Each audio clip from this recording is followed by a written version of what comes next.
Halo semua, karena di pembahasan sebelumnya responnya cukup memuaskan, pada kesempatan kali ini kita akan melanjutkan pembahasan manhwa M.A. Peerless Master. Pada pembahasan sebelumnya, Mu Yun Hwang akhirnya berhasil membangkitkan tubuh Phoenix abadi miliknya, yang mana secara tidak langsung dampak dari semua itu malah menjadi musibah bagi Jiang Shen karena barang dagangannya menjadi lebih sepi. Selain Mu Yun Hwang, pangeran kelima dari dinasti Dayan yaitu Xuan Er benar-benar berhasil mengejutkan semua orang, khususnya saudara-saudaranya dan sang kaisar, setelah dia memberikan hadiah sajak atau kaligrafi yang dia peroleh dari Jiang Shen. Masuk ke cerita saat ini.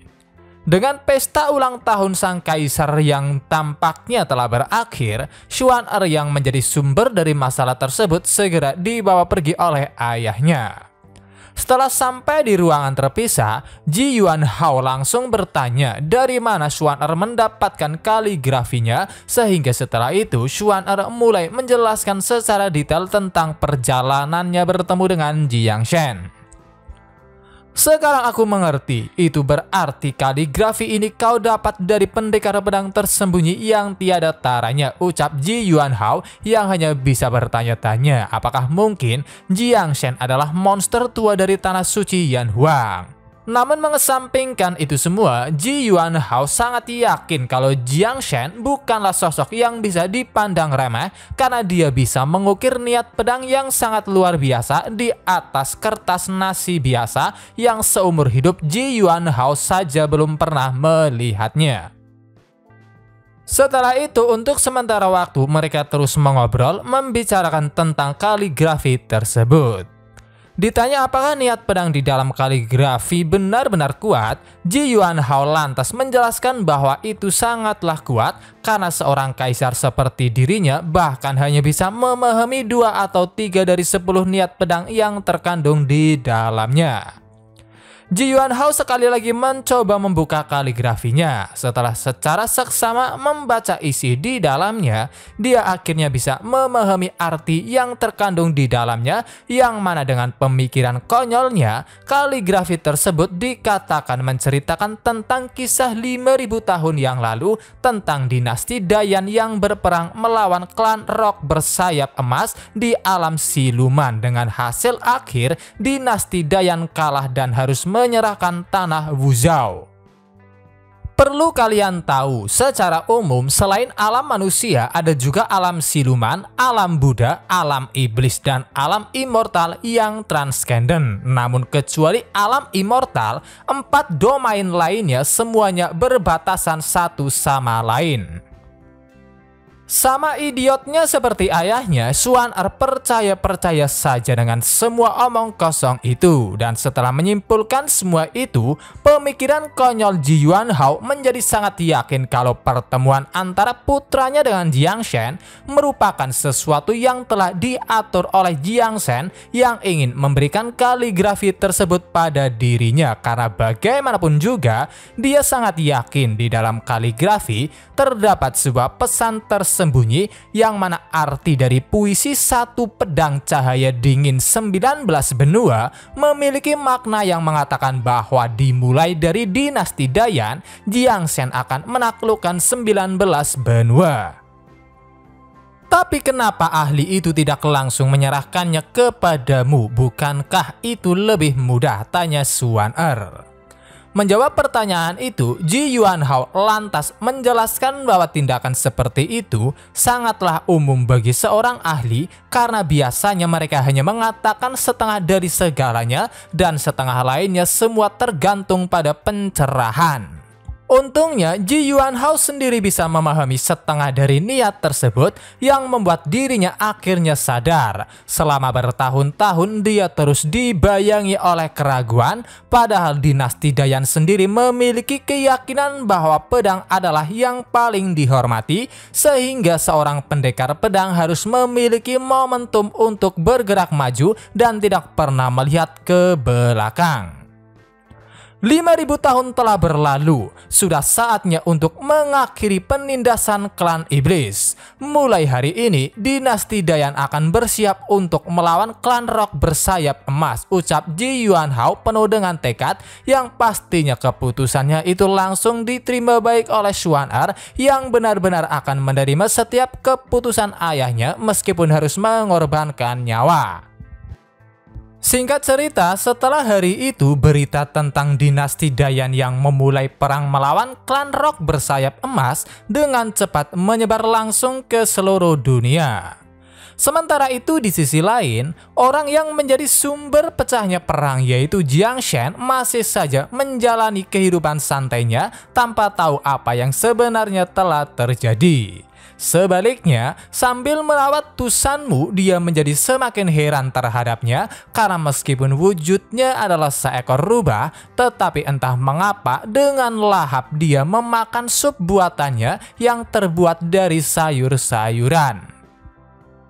Memangnya masuk akal jika rubah yang merupakan karnivora tidak akan menolak makanan vegetarian yang kubuat, pikir Jiang Shen. Namun pada akhirnya dia memutuskan untuk tidak memikirkan semua itu karena yang terpenting sekarang Tusanmu bisa menjadi penolong dirinya yang benar-benar kesulitan menghabiskan semua sayur-sayuran dan juga buah-buahan yang tumbuh melimpah di sekitar rumahnya.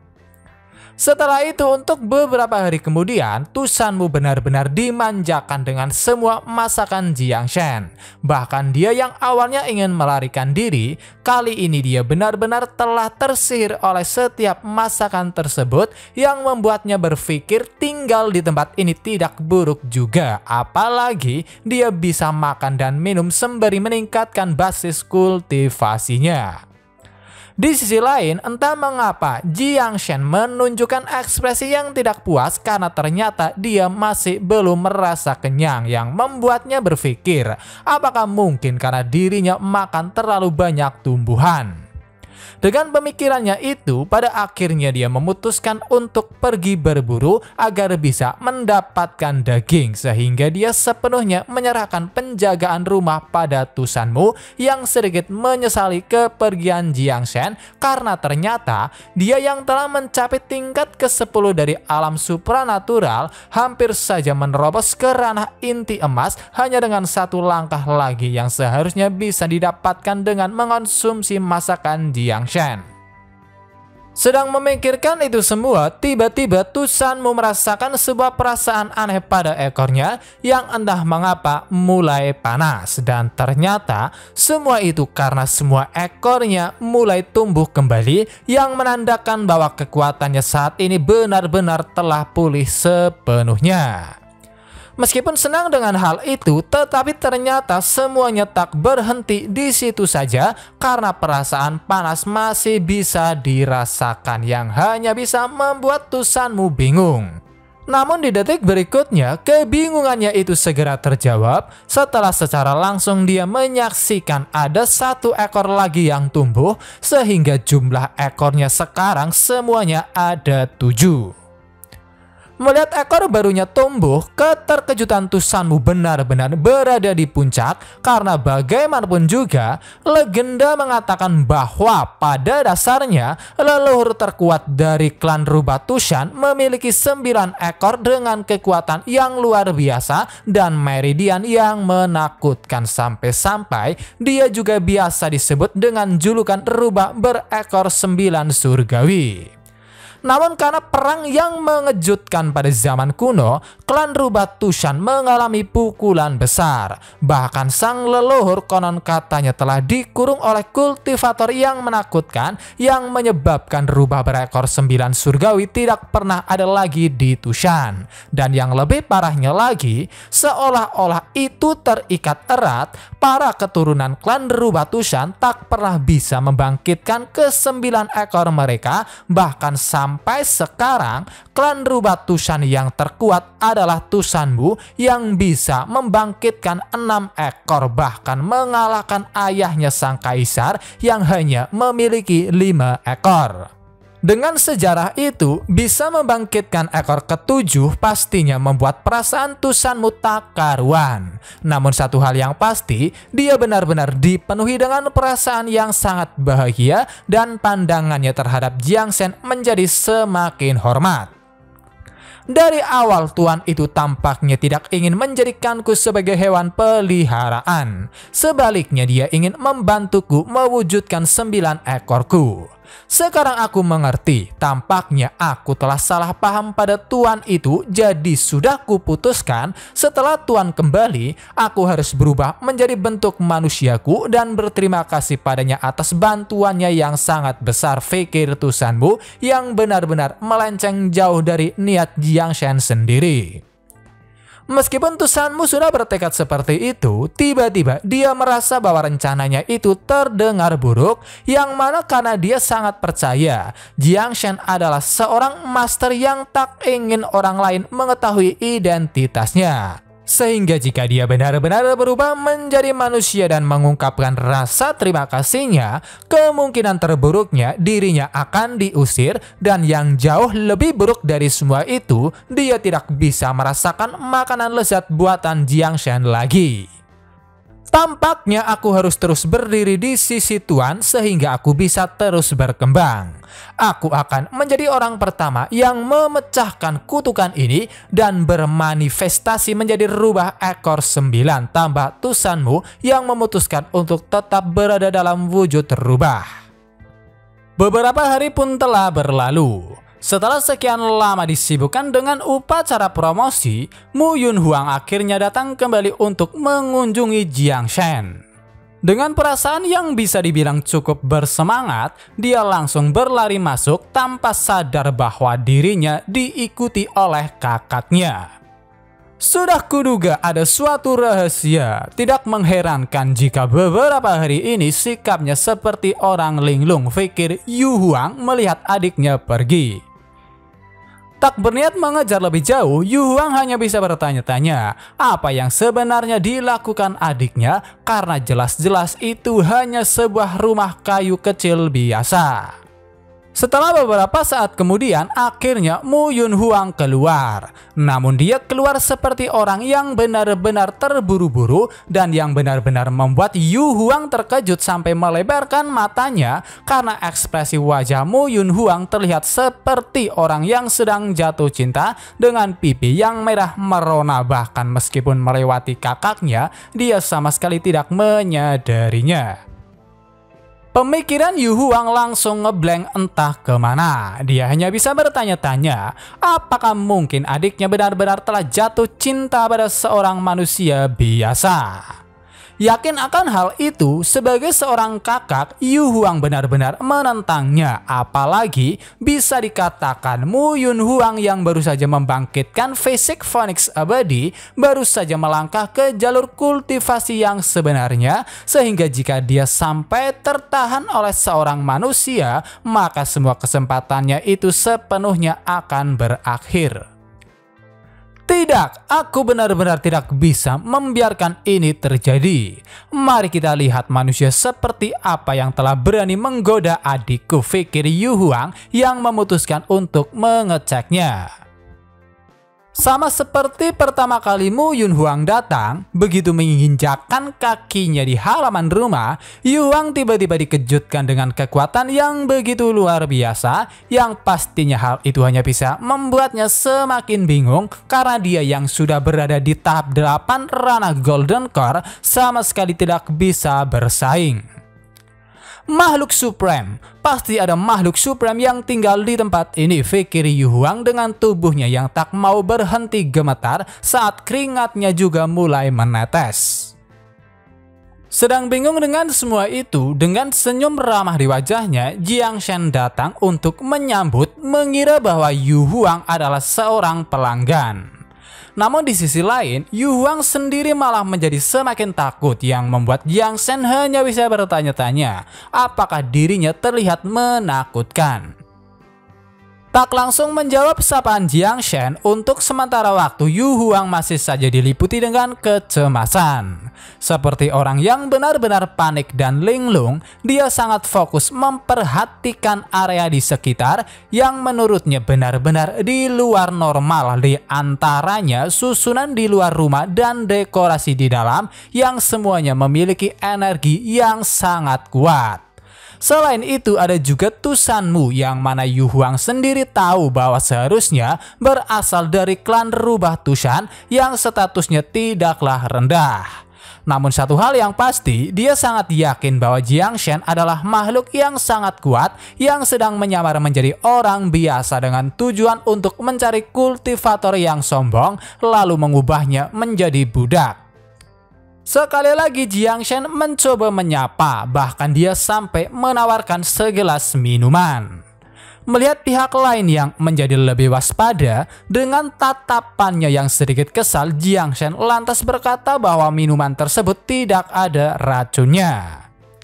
Masih dengan tubuhnya yang tak mau berhenti gemetar, sebisa mungkin Yu Huang berusaha menenangkan diri sehingga meskipun terpaksa, dia pada akhirnya menerima tawaran baik Jiang Shen. Tak seperti Mu Yun Huang yang menganggap minuman seperti itu layaknya harta karun, dari sudut pandang Yu Huang, dia melihat minuman tersebut seperti sebuah racun yang sangat mengerikan. Bahkan dengan situasinya yang benar-benar tak bisa berpikir jernih, dia sangat yakin Jiang Shen sedang mempermainkan dirinya karena jika dirinya tidak cukup kuat untuk menangani kekuatan air tersebut, dirinya akan dikutuk. Setelah menguatkan tekad, Yu Huang segera meminumnya dan dia kembali dikejutkan dengan kenyataan bahwa tak ada efek buruk apapun setelah meminumnya. Masih menahan rasa kekesalannya, Jiang Shen mencoba bertanya tentang tujuan Yu Huang datang. Menjawab itu, Yu Huang langsung mengaku bahwa dia merupakan kakak perempuan Mu Yun Huang, dan karena Yu Huang sendiri juga sudah tidak begitu waspada, Jiang Shen segera mengizinkannya masuk ke dalam dan secara perlahan mulai mendengarkan cerita Yu Huang yang didasari dengan rasa khawatir pada adiknya. Setelah mendengar semua ceritanya, Jiang Shen sekarang menjadi yakin bahwa Yu Huang memanglah kakak perempuan Mu Yun Huang, sehingga dia segera meminta maaf atas sikap kasarnya sebelumnya. Dan tak lupa, dia juga menjelaskan tentang tujuan Mu Yun Huang datang yang ternyata hanya untuk bertanya tentang pahatan batu yang sebelumnya kita kenal dengan sebutan Phoenix Muda memecahkan cangkang. Namun sebagai seorang pedagang, tak lupa Jiang Shen mulai mempromosikan dagangannya dan bertanya apakah Yu Huang ingin membelinya juga. Seperti biasa, begitu melihat ukiran-ukiran batu Jiang Shen, Yu Huang langsung dihantam oleh energi spiritual yang begitu luar biasa, seolah-olah ingin masuk ke dalam tubuhnya. Namun di detik-detik terakhir, dia mampu melawan balik dan segera berkata bahwa dirinya tidak suka pahatan batu. Aku hampir saja memberinya kesempatan. Aku tidak akan pernah menyerah pada godaan ini, pikir Yu Huang. Namun sebagai seorang pedagang, Jiang Shen tak mungkin membiarkan mangsanya lolos begitu saja, sehingga dia segera menawarkan barang lain dan itu merupakan sebuah lukisan pegunungan es. Karena bisa dikatakan elemen kekuatan yang dimiliki oleh Yu Huang adalah es, lukisan tersebut memiliki dampak yang jauh lebih besar, sama seperti Mu Yun Huang ketika melihat pahatan batu Phoenix Muda memecahkan cangkang. Bisa merasakan bahwa sumber miliknya terus meningkat dan bahkan ada sesuatu yang memperbaiki ki miliknya, pastinya hanya bisa membuat Yu Huang semakin memandang Jiang Shen sebagai orang yang sangat menakutkan, karena kedua hal yang disebutkan sebelumnya merupakan masalah utama dari fisik Phoenix penjara es miliknya. Di saat Jiang Shen terus memikirkan cara agar barang dagangannya laku, di sisi lain Yu Huang mulai bimbang apakah dia harus menerimanya atau tidak, karena bagaimanapun juga lukisan tersebut bisa membantu dirinya memperbaiki sumber ki dari tubuh Phoenix penjara es miliknya. Intinya, Yu Huang benar-benar dilanda dengan perasaan campur aduk, yakin bahwa jika menerimanya, itu berarti dia telah jatuh ke dalam perangkap. Tiba-tiba Yu Huang kembali dibuat terkejut dengan dia yang secara tak terduga melihat pedang yang sebelumnya Jiang Shen dapatkan dari Xuan Er, dan itu adalah empedu pedang matahari terbit yang katanya memiliki kemampuan untuk dapat memadatkan kelahiran pedang spiritual. Tahu bahwa pedang tersebut merupakan milik pangeran kelima Dayan, Yu Huang hanya bisa menebak bahwa tampaknya Xuan Er pernah bertransaksi dengan Jiang Shen. Dengan pemikiran konyolnya, Yu Huang mulai menyimpulkan beberapa hal yang mana intinya saat ini Jiang Shen benar-benar telah mendapatkan dua bidak catur yang sangat menjanjikan, karena bagaimanapun juga Mu Yun Huang yang telah berhasil membangkitkan fisik Phoenix abadi memiliki potensi masa depan yang tidak terbatas. Adapun Xuan Er, baru-baru ini dia sangat dihargai oleh sang kaisar dan kemungkinan besar akan menjadi kaisar Dayan di masa depan. Mungkinkah orang ini memiliki semacam rencana besar dalam pikirannya, dan hari ini rencananya termasuk diriku? Apakah dia berencana untuk mengubah semua kultivator berbakat di dunia ini menjadi miliknya, pikir Yu Huang yang semakin menjadi-jadi. Ingat berita baru-baru ini Kekaisaran Dayan mendeklarasikan perang melawan klan Rock bersayap emas. Pandangan Yu Huang terhadap Jiang Shen menjadi semakin jauh karena bagaimanapun juga kemampuannya bahkan sampai bisa mempengaruhi seorang penguasa dunia untuk memulai perang, termasuk dia dan juga adiknya yang telah menjadi bonekanya. Sebelum pemikiran tersebut semakin jauh, Yu Huang sekali lagi bertekad bahwa dia harus menghentikan rencana Jiang Shen yang ingin menjungkir balikan dunia. Sebagai langkah awal, dia memutuskan untuk menerima tawaran baik Jiang Shen dengan alasan bahwa itu adalah satu-satunya cara agar dirinya bisa pergi, dan terlebih lagi dia juga bisa menggunakan lukisan tersebut untuk memulihkan dirinya. Mendengar Yu Huang yang katanya menyukai lukisannya pastinya membuat Jiang Shen senang, mengira bahwa akhirnya dia bisa mendapatkan uang. Namun sayangnya, lagi-lagi keinginannya itu tak sesuai dengan harapan, karena daripada uang, Yu Huang membayar lukisan tersebut dengan tusuk rambut. Meskipun sangat disesalkan, pada akhirnya Jiang Shen tetap menyimpan barang tersebut karena setelah melihat pola yang terukir, dia berpikir bahwa barang tersebut mungkin lebih berharga ketimbang manik-manik giok yang diberikan oleh Mu Yun Huang atau bahkan pedang mainan milik Xuan Er. 3000 km jauhnya, setelah kembali, Yu Huang langsung pergi menemui adiknya untuk bertanya tentang kunjungannya sebelumnya. Mendengar itu, Mu Yun Huang terlihat sedikit kesal karena selama bertahun-tahun kakaknya sama sekali tidak peduli dengan dirinya, dan hanya karena dia telah mendapatkan terobosan, tiba-tiba sang kakak bersikap peduli pada dirinya. Tempat itu sangat berbahaya, itu sangat menakutkan. Aku memintamu mulai hari ini dan seterusnya untuk tidak pernah kembali ke sana, karena orang yang paling menakutkan di dunia tinggal di tempat itu. Dia mungkin berniat menjungkir balikan dunia dan menumbangkan semua kehidupan. Dia adalah seorang iblis, teriak Yu Huang. Sudah pasti, mendengar orang yang sangat berjasa untuk dirinya dihina seperti itu benar-benar membuat Mu Yun Huang kesal. Selain itu, baginya orang baik seperti Jiang Shen tak mungkin melakukan hal buruk seperti itu. Memangnya apa yang kau ketahui tentang senior Jiang Shen? Bagaimana mungkin dia melakukan hal seperti itu? Apalagi ketika aku berada dalam situasi yang mengancam jiwa, dialah orang pertama yang menyelamatkanku, teriak balik Mu Yun Huang membela Jiang Shen. Kata-kata Mu Yun Huang benar-benar membuat Yu Huang sangat-sangat terkejut. Namun konyolnya, Yu Huang bukan terkejut karena dimarahi oleh adiknya, akan tetapi keterkejutannya hanya karena dia baru pertama kali tahu tentang nama Jiang Shen yang katanya benar-benar nama yang sangat menakutkan. Meskipun awalnya sedikit ragu setelah melihat ekspresi kakaknya yang benar-benar terintimidasi hanya karena mendengar nama Jiang Shen, Mu Yun Huang yang sangat yakin bahwa Jiang Shen adalah orang yang sangat hebat dan baik hati. Meskipun itu kakak perempuannya sendiri, dia benar-benar tak mau percaya pada setiap omong kosong kakaknya, sehingga tak peduli apa yang terjadi dia akan tetap pergi ke tempat Jiang Shen. Adapun Yu Huang sendiri masih saja dia beranggapan bahwa saudari perempuannya telah dimanipulasi oleh Jiang Shen. Untuk mengatasi semua itu, dia berpikir bahwa jalan satu-satunya adalah secepat mungkin menjadi lebih kuat, karena dengan begitu dia mungkin bisa membatasi rencana jahat Jiang Shen.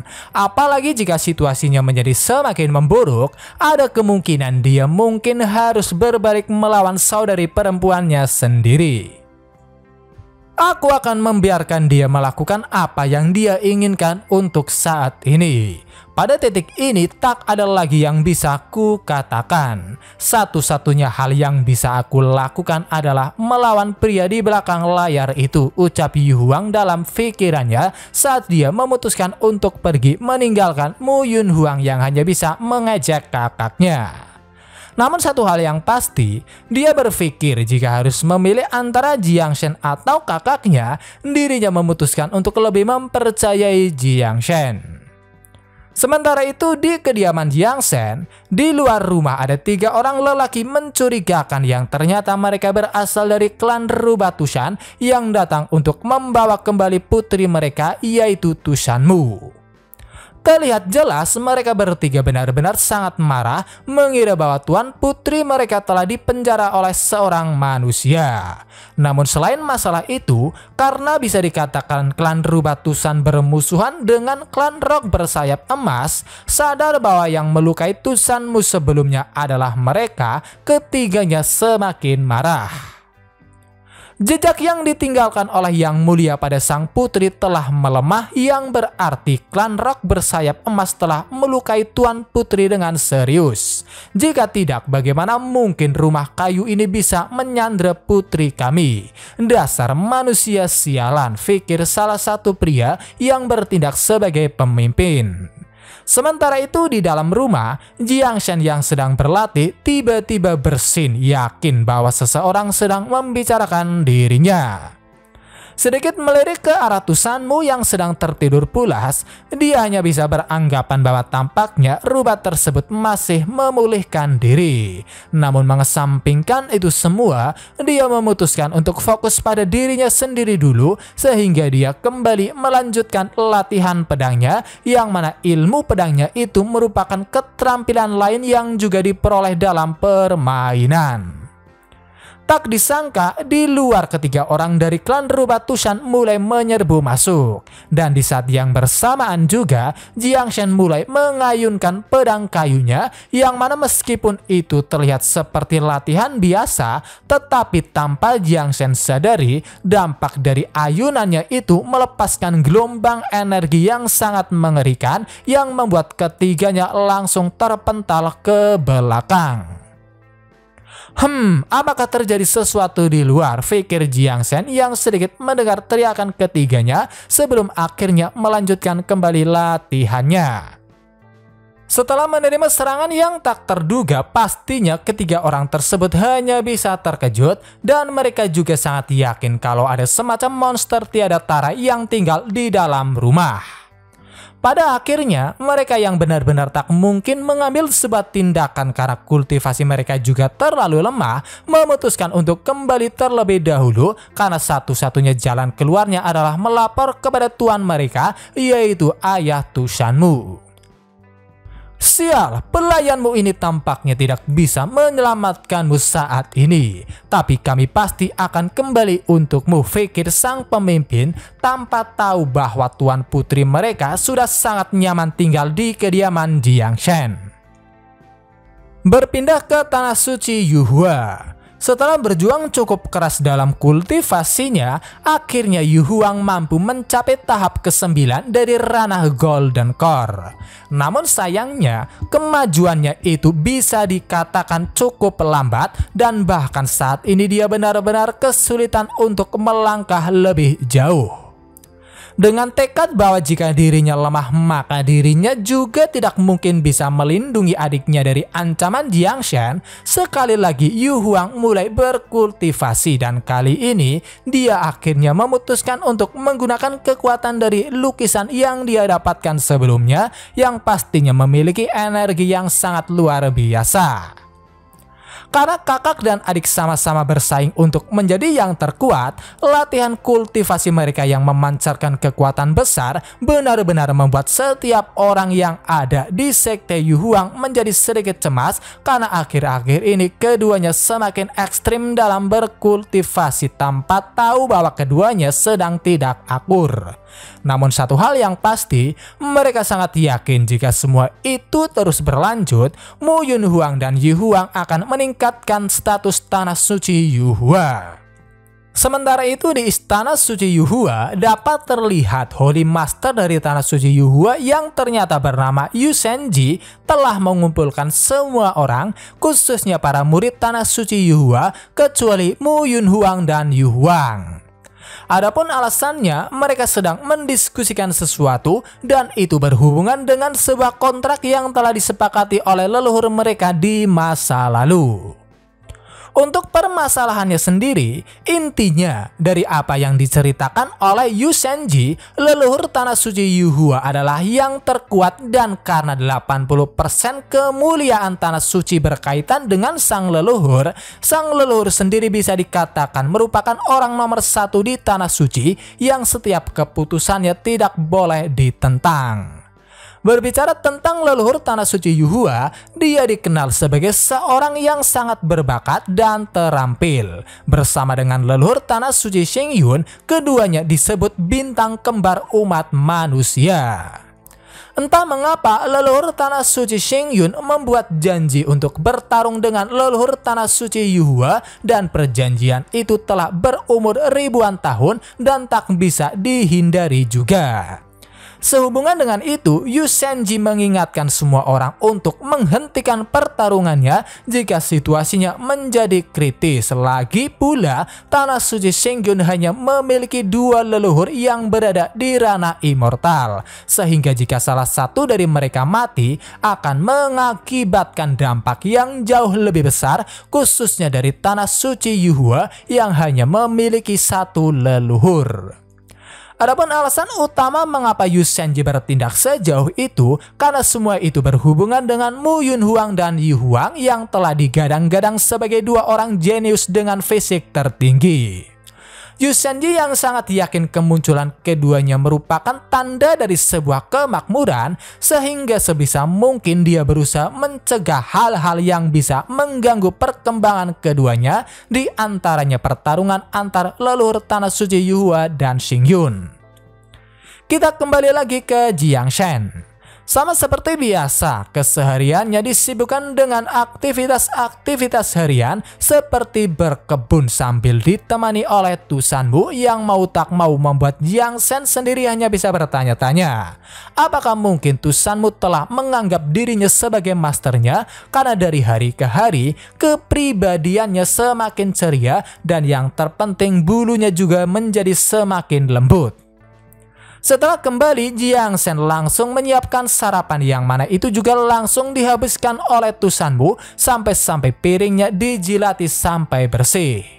Seusai urusan rumah selesai, Jiangshan menuju ke kota untuk membuka kiosnya lagi dan sama seperti biasa dengan ramah orang-orang mulai menyapanya, apalagi dia juga tak setiap hari membuka kios. Tiba-tiba datang seorang lelaki dengan sikap yang cukup panik karena ternyata telah terjadi sesuatu di rumah keluarga penjaga toko Li. Lebih tepatnya, tampaknya putri mereka kemarin tiba-tiba jatuh sakit. Kenapa kau tak mengabariku lebih awal? Kau seharusnya mencariku segera setelah Xiao Shuang sakit tadi malam, ucap Jiang Shen yang terlihat cukup terkejut juga karena Li Xiao Shuang yang baru berusia 7 tahun cukup terkenal di antara orang-orang termasuk Jiang Shen karena tak hanya cantik dan cerdas, Xiao Shuang merupakan seorang gadis yang baik hati karena dia sering membagi makanannya dan memberikannya kepada penjual di sebelahnya.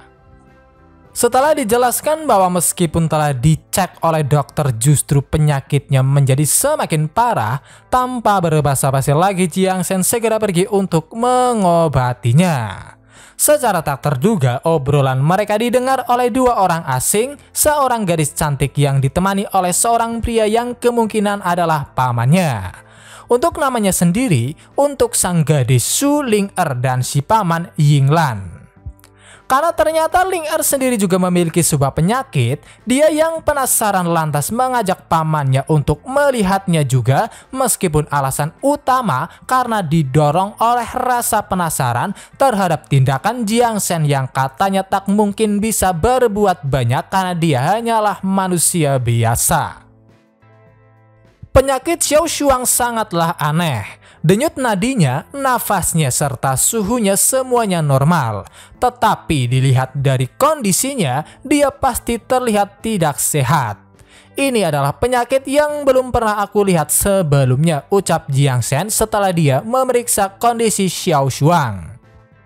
Mendengar semua itu, kedua orang tua Xiao Shuang benar-benar memohon agar Jiang Shen mau menyelamatkan putri mereka, sampai-sampai sang ayah juga bersedia memberikan semua harta keluarga demi kesembuhan putrinya.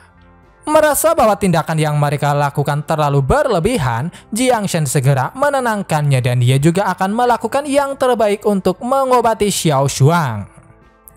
Tiba-tiba ada sebuah suara yang menyela mereka dan itu adalah Ling-er yang mengatakan bahwa pengobatan yang dilakukan oleh manusia fana atau manusia biasa tak mungkin bisa menyelamatkan Xiao Shuang.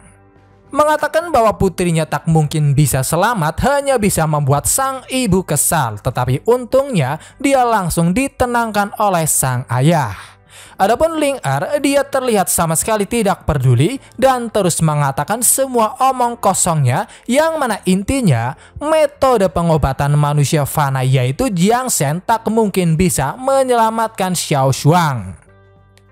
Gadis kecil itu tidak sakit. Dia terinfeksi oleh sesuatu yang tidak diketahui. Infeksi seperti itu sudah terlalu jauh sampai-sampai jika tidak dihilangkan oleh seorang kultivator yang kuat, dia akan segera mati, tambah Ling-er yang sangat yakin akan hal itu. Sang ayah langsung bertanya apakah Ling-er bisa menyelamatkan putrinya, yang langsung dijawab tidak. Tetapi di sisi lain, Yinglan ternyata bisa melakukannya. Meskipun aku bisa menyelamatkan nyawa putrimu, dia akan rusak. Jadi bisakah kalian berdua hidup dengan itu? Skenario terburuknya, dia akan dikurung di tempat tidur selama sisa hidupnya dan dia juga akan menjadi bodoh selamanya, ucap Yinlan yang benar-benar membuat kedua orang tua Xiao Shuang merasa putus asa. Merasa bahwa yang dikatakan oleh Yinlan hanyalah omong kosong dari orang yang tak tahu tentang dunia medis, benar-benar membuat Jiang Shen merasa kesal. Oleh karena itu, dia segera berkata bahwa dirinya lah yang akan melakukannya karena dia bisa sepenuhnya memulihkan tubuh Xiao Shuang tanpa adanya efek samping. Mendengar itu, Yinglan dan Ling-er benar-benar meragukannya, namun Jiang Shen sama sekali tidak peduli.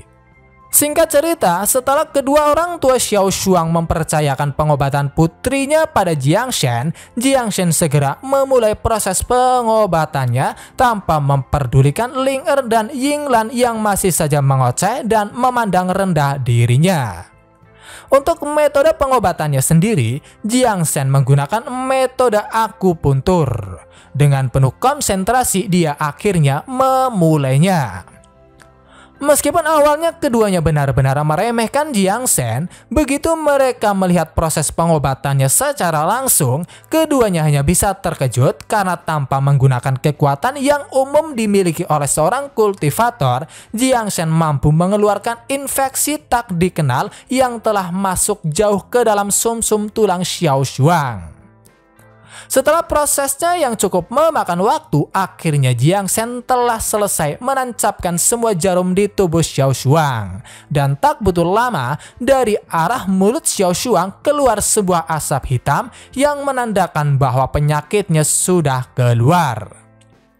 Aku telah berhasil mengobati Xiao Shuang. Dengan istirahat yang cukup, dia akan pulih sepenuhnya. Dalam 3 hari dia akan sehat dan aktif kembali, ucap Jiang Shen yang langsung mendapat ucapan terima kasih dari kedua orang tua Xiao Shuang.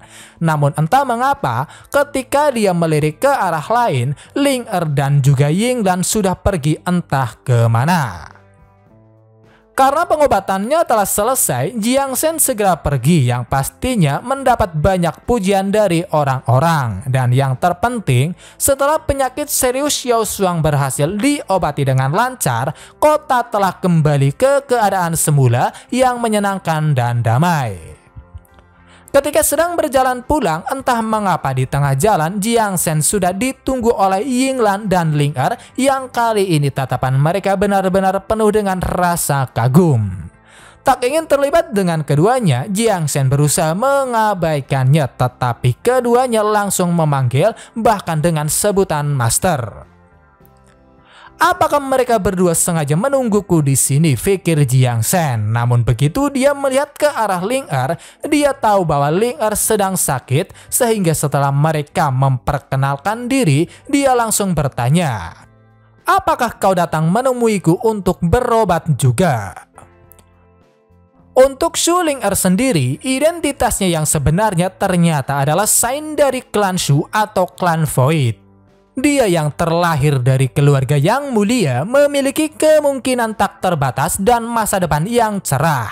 Namun sayangnya, semuanya itu hanyalah angan-angan karena dia memiliki meridian pemecah yin surgawi yang mana itu terkenal sebagai meridian paling menakutkan di dunia kultivasi karena orang yang memilikinya, mau seberbakat apapun, orang tersebut tidak mungkin bisa hidup melewati usia 18 tahun. Bahkan pemiliknya juga tidak dapat menghasilkan sihir serta terkikisnya sumber tuan rumah dari hari demi hari yang menyebabkan rasa sakit yang luar biasa.